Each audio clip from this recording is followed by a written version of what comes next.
Когато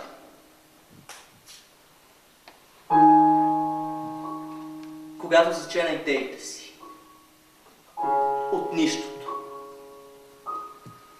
когато снеса думите си от нищото, когато покълна от текста си, когато се излюпи от творбата си, тогава ще израсте името ми от нищото.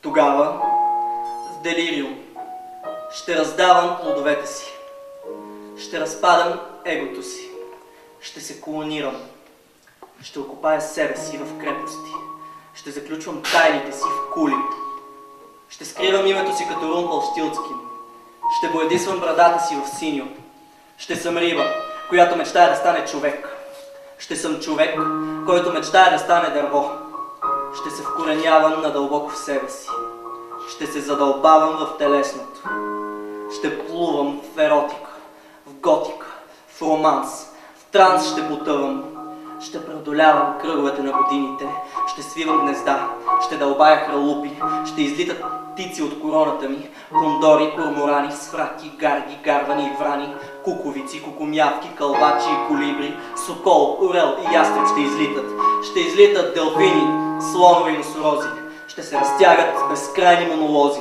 ще се протягат безбройните ни клони. Накрая сам ще отсека стеблото си. Ще останат корените ми, ще останат кръв, кости, кожа, коса и кора. Ще окапят всички листа, клетки и гениални гени. Виртуални вируси ще плъзнат. Ще се превърна в хартия. Ще вляза в хиляди чужди глави. Ще се препарирам на празния лист завинаги. Защото почеркът дълбае белег, че си бил.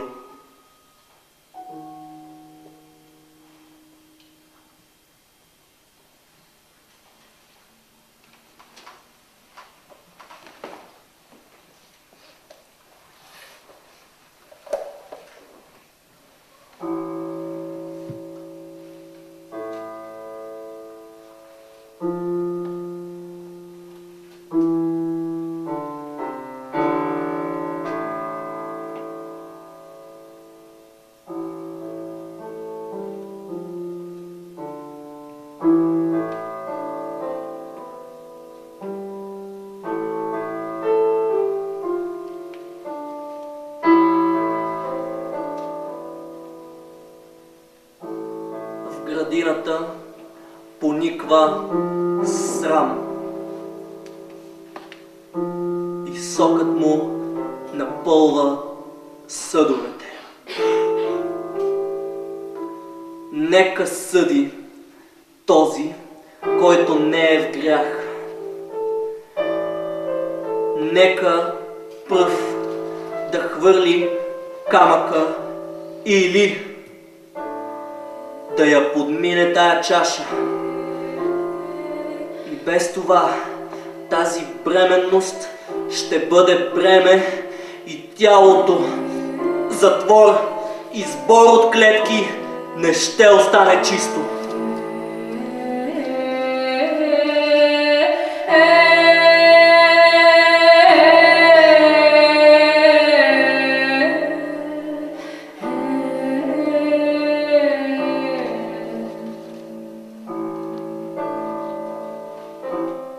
Страстта, стоманата и страданието сядат на масата. Всеки, който се залавя за нож, от нож ще погине. А тълпите искат кръв и седмократно да си отмъстят. За 30 сребърника ще те изцедят като лимон и ще те захвърлят гол в в градината да береш срам. После тялото ти ще преразпределят по чиниите.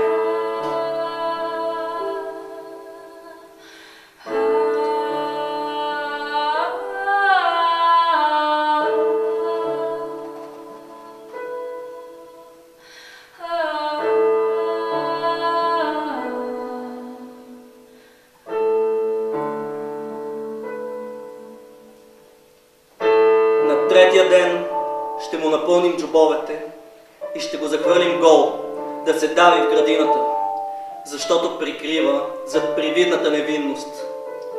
Тръгнал други да спасява, а себе си не може. Но нито косъм да не падне от главата му, да го повием в пелените на скръпта, за да се обърне и да спре да хули. Истина ви казвам, когато нагази повторно в реката, ще се очисти.